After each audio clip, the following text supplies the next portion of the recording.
Dilshidaga keling, ChatGPT bilan sizni solishtiramiz. Ya'ni bel grejasi eng zo'r operatsiya usullari qaysi?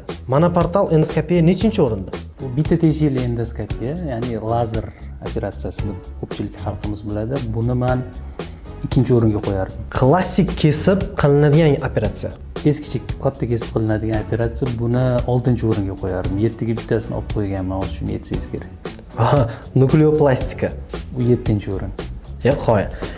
Bu yerda YES texnikasi bor ekan, nomi ham ajoyib ekan. Nechinchi o'rin? YES texnikasi eskiroq endoskopiyani boshlanishi desa bo'ladi. Bu 5-chi o'rinlarga qo'yardim. Biportal endoskopiyachi. Biportal 3. Stabilizatsion operatsiyachi. Stabilizatsion operatsiya aynan grejada kamdan kam qo'llaniladi. Murtqa siljigan bo'lsa birinchi o'ringa qo'yardim, lekin aynan greja uchun bu 4-chi o'rin qolgan bo'lsa shu. Unda demak birinchi o'rinni tubulyar mikroxirurgiya. Wow. ChatGPT bilan bir xil bo'lsa kerak. Shunaqa.